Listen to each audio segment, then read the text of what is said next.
radio à vous l'été. La voix de la résistance du peuple togolais. Bonjour, bonsoir, chers camarades, compatriotes togolais, combattants et combattantes. Ce message, c'est un message à 3 volets. Et comme d'habitude, je commence mon introduction en français pour engager ceux qui vont écouter l'audio, et après j'irai en profondeur dans ma langue en Nové ou bien en Mina. En fait, ce samedi du 18 novembre 2017, je nous adresse ce message concernant, premièrement, ce qui se passe chez nous au Togo, aussi bien que l'actualité de la semaine, ce qui se passe au Zimbabwe, et le problème des esclaves en Libye. Peut-être que je vais commencer par la Libye. C'est triste. C'est vraiment triste.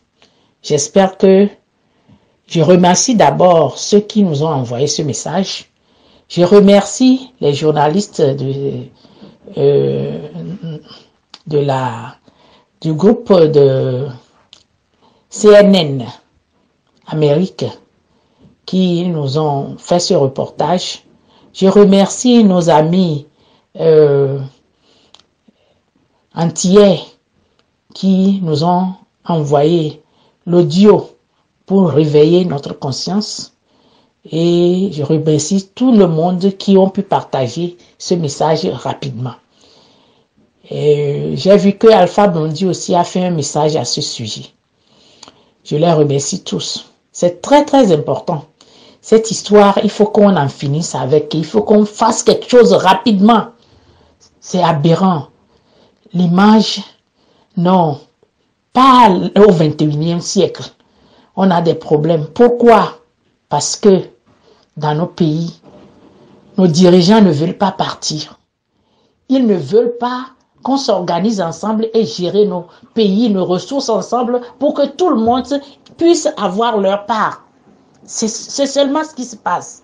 Cela veut dire que ce qui s'est passé ou ce qui se passe actuellement en Libye nous interpelle aussi bien au Togo et partout. Parce que surtout nous, qui souffrons avec une dictature de cinquantenaire où les gens ne savent même pas comment gérer un pays.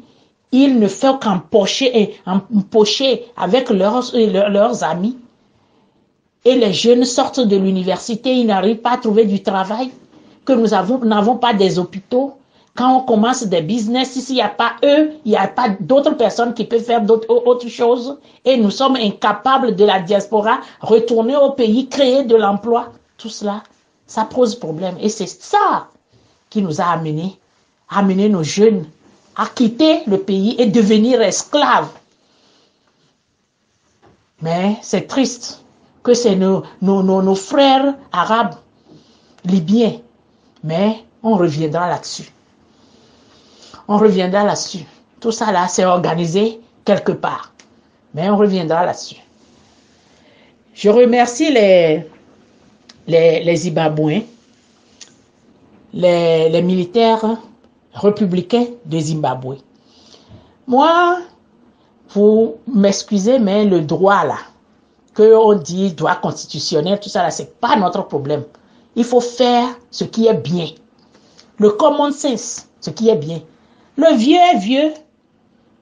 Il ne gère plus rien. Il est là, entouré des jeunes brigands qui s'accaparent du bien du pays et à son dos. Et les gens responsables de l'armée ont dit non, nous n'allons pas lui faire un coup, mais nous allons essayer de l'enlever et pouvoir gérer, mettre les gens responsables pour gérer le pays. Et c'est un devoir républicain. Et qu'ils viennent de faire, les Zimbabwéens. C'est une bonne chose.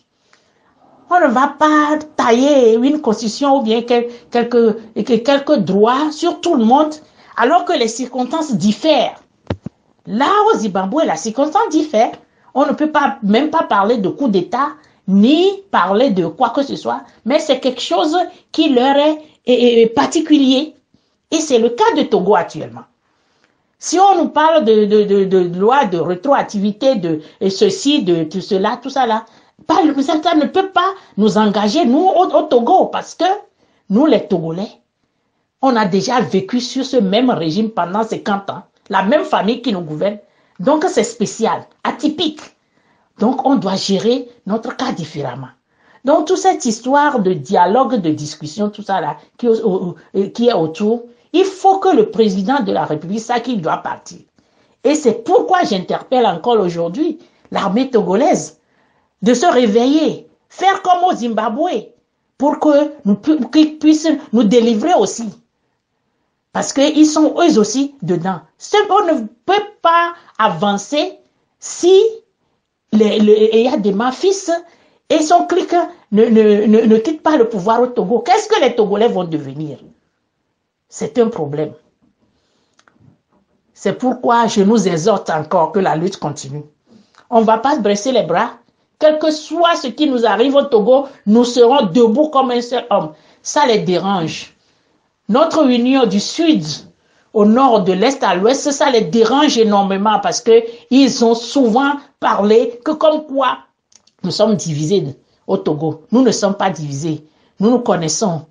Nous nous aimons. Nous savons que notre cause, c'est une cause commune que nous avons et que tous les Togolais devaient rester ensemble pour pouvoir aller de l'avant avec cette histoire.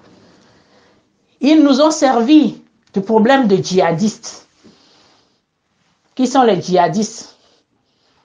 Les djihadistes sont peut-être quelque part. Mais ce sont eux-mêmes qui ont l'habitude de fabriquer ces djihadistes-là.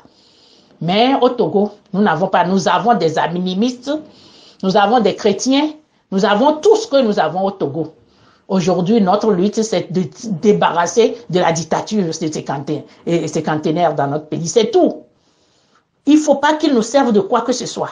Cette division, et termes, Kotokoli, Kabier, Evé, Bafsar, tout ça là, c'est faux. Nous les Togolais, nous sommes aujourd'hui debout comme un seul homme et nous voulons en finir avec le régime dictatorial de Faure Zinam Nyasimbe. Période. Et ça va se passer bientôt par la grâce de Dieu. Mia totogoto, ntrova miagbo. Mujina kokokobene ne ponupuari, a Messia mene banosi. Mujina benia de to anosi, bemi le do problème to. Kem to nya diam le blombena, e nya de jolly. Libi. Mia be vio aussi, parce que be et dom le mia be dumio. Aussi, ola to beja kakakaka, la ve soto ya pou, la soto, la ve kodo dure mea. O sont les safifi si biale ke yo le na medo gadjame sans nene. Ali a medo gadjame pere peyo yo na be esclavage e tro le joy bi. Mia be vi ko jo le mia gbo be yo jo aventure mi ne se wa be yiko wa. O le gadjame la fille le hore me na mo yo sawe. On sawe gare peto moins de 150 000 parce que le bro 300 € benya. 400 € benya, 200 € benya. Au ventre, au salon, aux enchères. Ole amobe ho mi patapata be ni problème ni npe ni vive sese mi gbale po mu ajigbale so na gbe tope yo la ba bios de ko se be de get ni to mo na o na ma ni ye jo wo ere ka vo pe la résoudre problème ama bo be yo ma o va be yo ano ble yo no don ti yo abodo du ni nya ya ba vo le he amegbere ka gbe ni ame ibo pe a o gbale sa ni ame ibo we gbe parce que be america la na zipeji la jo gbe be ma jo la zipeji o ye ko ebe ho mi o pe la dunu mu homi on to pata ile dunu okudo wa hon fianfian wo pe la bodo du la dunu mu so gbe ore enu won ba na fifia mi be vi ojegbe amo we gba to sisi won je pa na mo lewe fipa o la soso do gajami o so do gajami kaka na mere ba pele wa yo la poro sojo iwa ba homi yo la no zanwe o ma dan do sa wo ni esclave le peke me mile ya enu won pata ba to be na togo vituku ya ke mile ya enu won na mi be nu won wa o be di o we pa le he won va Kengbe Nyavegon Kengba Gmani Bena et Mugabe président Robert Mugabe le enua Zimbabwe obo wa coup d'état ni nyema yu ebe coup d'état chon et nous que ye sojo le funa et nous nwede yo wodo nous kentia et nous que sokwa mebe du alors nous que sokwa meba ho mebe nya e ni wone wa mi no na yo be droit voix droit et nous que ni droit e ni be et nous que eji ye mi do la wole mi ba ho me e droit ma jo ni e a pipi de kalo alo picha vi de kale po la so tero fi e po la be de ne po bi la no awo ne mi so e va le yade ne mi va do afili ade le ke funu to le doa ale ke be jeji no doa e ye ji odo la we do donc ale o wele Zimbabwe we e gbia Zimbabwe on gba kudo wa be sojo kudo doa o le do azan do du o le son pa do du be muswa be ne signer homa ne ba démissionner do te papa le signer e lo be du e wo do de le be du anti e do ameto reconnaître ni wa be ka to vore togo be ka mi ma comparer o parce que bena nya hose bena nya singbe o donwa ke ye Mugabe wo le be dume ne be dume to ye be ho be du to le yovo ba lo mia nya hose be o we na mi le Togo ame o we wa na mi le Togo o wa ya ho ye papa le hon po bena ye le protéger e be du ye le protéger e be du be dio le si fifi a de ka je vi ku do tu gbeje do va boro enti va ni fiafi dio le fi duaro tameni ke be le si angba tele contrôler ne pepe o ame ava po be awo ale ke nu ya le do awun su ya yo no ebe nyagbo e o do na yo po pepe vo ale ke nu ya le do gbesi agbe e pe le jibe ya no azipe aji parce que be le protéger be doa o la no protéger de via kakaka o la so wa jo honvi ma gba ba nyan le pepe o e va jona ye nti ade yo ade da ne ba va yi ade na mebu o chan wa va do ameko tero nti wa ko mo nya papa nton gba le contrôle de pepe wa ne o po anu ke jo wo le wo kaka o le do amegan ho poto do etomi a gbon ni papa e la nyame ya kaka egblele hihe kon ni apata gbo do ebe agbenonu anti ye dumeto be awo yo ma gble ebe yin kon ni o yo la de jo la si pe aji vo ya de jo la si pe aji bobore e yo we gbia ye dume vio pata o borodu mi atogo to yo be nya le ke be le do mi a cha ne be nyenye 50 ans ye ya dema ku do be vio la si peji wanto ondwa ya po onto ya file po wa hon obodo wanti o hon le fimi afike ye nya va chale enwa o le fimi ne fo nya si gbe ntom nya be na ye ntele to zan me le di sa to kon na le pepe me le pa le ke de viole de visime o le viole o hasi na mi ale ke ye agbeto la jivie le kondia la no anyigban bo la jivine enu o pata ne ntom le to le po wa parce que bena avec autre de homme le dira to nya onu même kaka je agbeto gbogbo ke le to ajia nyanya ne o le hu télévision tonton ne be le pe o nyanya ne nti be va so hélicoptère o ji so enton be ba pe o mo se be pe voilà prendre décision de semaine yami ne ba gbonbe de ye he ya ji afile to o ne po me ne wa we ne ezale pade na mi ajagbagba ne mi aboroju ne mi o transition le du ya me pade mi a trop jo mi a me constitution ya kwa ne mi ha mi a so mi mettre démocratie so do raideji parce que bena ne me laisser nous que poye professeur de droit ba kudo et constitutionnaliste yo le nya gbogbo do gbon e nya wo be de pepe me le ja so ku tongo be nya do nke tia mi le cas exceptionnel de mi do la second me ne mi anono donc mi ano vi ko chon kudo mi le nani ye dialogue ko to wa o di no de me nwede be mi abe ka tovo fo ba gba na kaka 2020 ne gbe mi ava ye ne gbe ne mi ava ye election ale ke mi ma ten we do mi ye election ko po yo to nya o po mi ma ten we no be wa na ku do e fo ba na yin ne wa so premier ministre so dare ne mi aso woni ne be noa ne premier ministre ava à moins que be o fait signer le duo pata me be nya be election ya ye ngbale yi o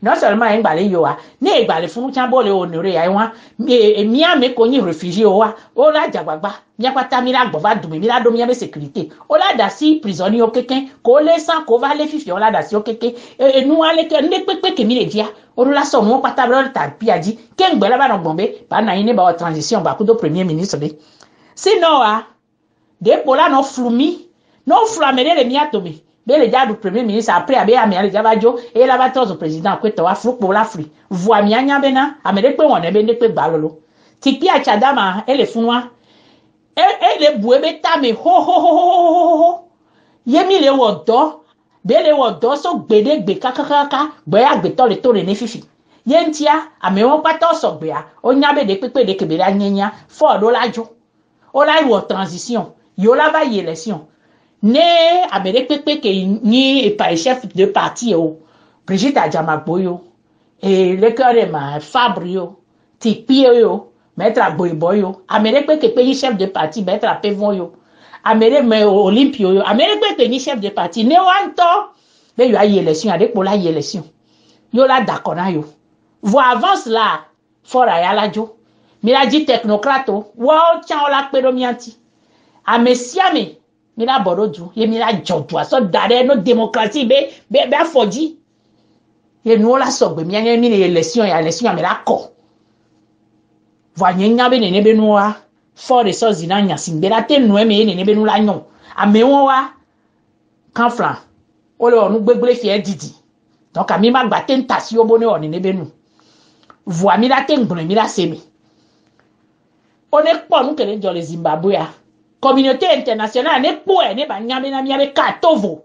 On doit appliquer nous bonemi. O ma gbombe na amere lebe mandat ke mu okpo, mandat ke ye mu nye tochon. Akoko yo dana mi spontane po wa. Be lebe mandat me tela vowe mandat. Nenyi bo gba tro lo avachan ke wa fifi gbe la ba toto eji la gba ba élection de la gba ba ive ke gbo ye zetongwa ye gbo ye o la be ma gba te va itongwa ke.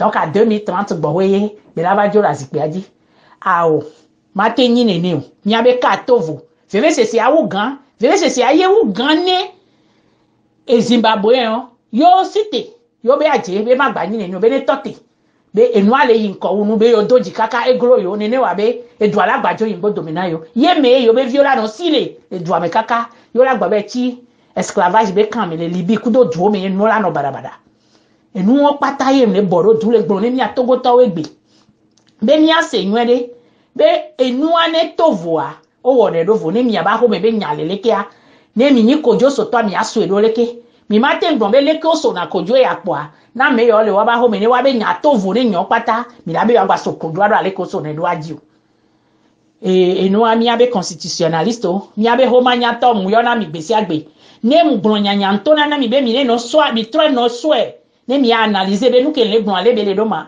ne mi agbon le mi abe français ne mi agbon le mi abe yo vo gbe ame ne mi atoto ne mi anono nyere ne mi ajo do ne mi ayinko for peuple togolais et nous les kaye munyana de ma udo na nkuvi miaji